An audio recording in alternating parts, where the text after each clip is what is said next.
My name's Desiree Molina, and for the Out of the Box project, I decided to do it on magnet students. So I came back to United High School where I graduated and interviewed Ms. Sanchez, the magnet dean of United High School. And I started the interview off with just asking her to tell me a little bit about the magnet program and what it entails.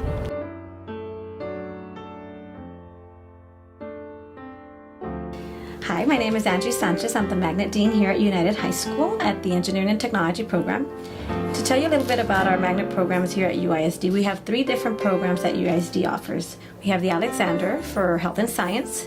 We also have the United South for Business and Technology, and of course we have the United High School Engineering and program. And all 3 magnet schools have their specialization areas. And students in the 8th grade have the opportunity to select a career field in those magnet programs. One of the concerns that we have, because we have 1,000 students that apply and not every student makes it into the program, parents always wonder, well, what can my child do if they're not in a program? A magnet program, it is for high achieving students. However, the difference between a magnet program students that are not is the career choice. It's the specialty, the engineering.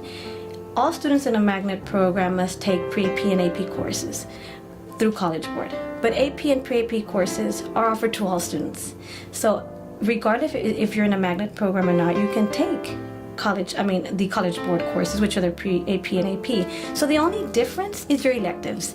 There's no difference between that the student might be a lot brighter or more achieving. It's just that they're choosing to go into a field, whether it be health science or business or engineering. They're just choosing to go into a specialized field of study. All those kids that are not in a magnet program choose other electives that the school has to offer, but they're still at that higher rigorous level that they can take. And most of the times, or not most of the times, but all of the students that are in a magnet program must fulfill the requirements in that particular curriculum. Aside from the pre-AP courses or the AP courses that students take, they must fulfill their specialty courses in order to graduate under the magnet, what we call magnet label. So once they meet those requirements and they meet the core requirements for the state, they are classified as magnet students, and that's the same for all 3 programs. So as the interview went on, I started to hone in on certain questions, and I asked her about the parents because I know as a teacher, parents are really involved, and so I asked her what the difference between a magnet student's parents and just the other students in general. And she explained that there's not too much of a difference because they're all pretty high-achieving students. Okay, when we're talking about parents of magnet students, I can say that regardless if a parent is a parent of a magnet child or a non-magnet, all parents are the same. Students, what we tend to have is we have all parents that are involved, and they're involved in their students' education. However, students that are high achievers, the parents tend to be a little bit more demanding because they expect that from them. Regardless, again, if it's magnet or not, they're going to back their child up. But there's really no big difference between magnet parents and non-magnet parents. I think every parent here at United High School supports their child in their education. Then she specifically started talking about teachers and the concerns they might have with teaching a magnet class and how they need to prepare in order to teach a magnet class, and what the differences are between teaching a magnet class or an AP class or a regular class, and just the different approaches you may have to take in order to do so. Now, teachers in the magnet program, to be a magnet teacher, there's no specific qualifications. However, if you're teaching a pre-AP, you do have to meet the GT requirements from the state, and you do have to receive what we call APSI, AP Summer Institute training, so that you can teach the higher rigorous courses. As far as teachers teaching magnet students, some teachers enjoy teaching at that higher rigorous level if they really, really feel comfortable with their content. But we have in the past had, and not necessarily here at United, but in the past that I've done magnet programs, we have teachers that always tell me that they really have to be prepared to teach these classes because the students are, will challenge them from every angle. Sometimes the students feel they know a little bit more than the teacher, or if the teacher for some reason doesn't know a question or doesn't know a particular topic and the student does, the teacher kind of feels uncomfortable. So being a magnet teacher or pre-AP teacher in general, you have to be very prepared for your courses. You have to have the knowledge to teach at the higher rigorous level, because you are going to have those students that are going to push you to the limit and make sure that you know what it is that you're talking about.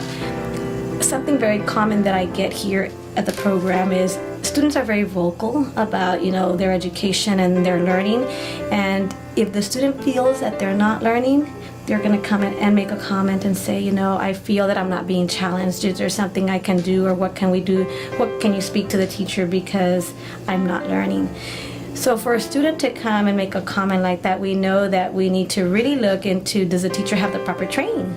We always tell the teachers, and we always try to provide the best staff development for them, all the opportunities available for these challenging courses, because our ultimate goal is to make sure that they pass those AP exams in those core areas. So as far as magnet teachers, we do have some that would enjoy, that want to teach it, and then we have some that prefer not teaching it, only because sometimes it's very, very demanding, and if they don't feel too comfortable in their content area, for example, physics, C mechanics, and they're physics teachers, but they're maybe not at that level yet because they haven't gotten the proper knowledge or enough knowledge to teach certain subjects, they would rather not. Then she finished the interview by just giving me some advice with being a future teacher and how I can approach that in the future with that possible chance of teaching a magnet class, and how I can approach that with more ease.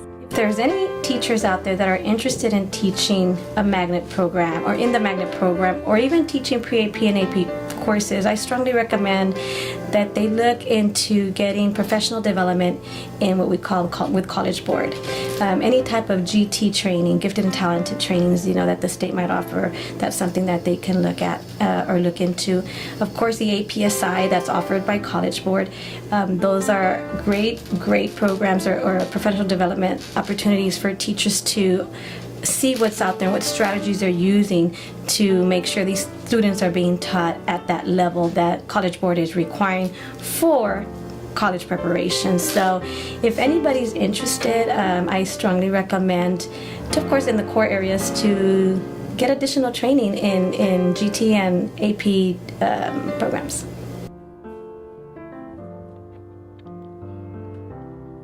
So once the interview was finished, I took in mind of all the things she said, and it really helped hearing all that information and kind of coming to the realization that there's not much of a difference, other than that they might be a little higher achieving, and as a teacher I might need to prepare a little bit more, but in the end, you are going to have your problems, in whether it's in a magnet class or in a regular class, but you're always going to have your high achieving students, whether it be in the magnet program or not. And just as a teacher, being able to get out of the box and being able to interview Ms. Sanchez, and being able to just know a little bit more, because as a high school student, I wasn't able to be in the magnet program, so I didn't know very much information about it.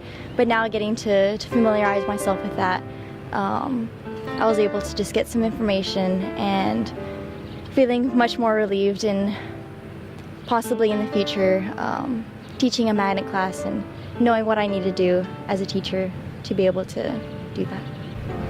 So I really enjoyed doing this project and being able to hone in on an area that I may have struggled with becoming a teacher in the future. But yeah, I really enjoyed this, and that concludes my Out of the Box project.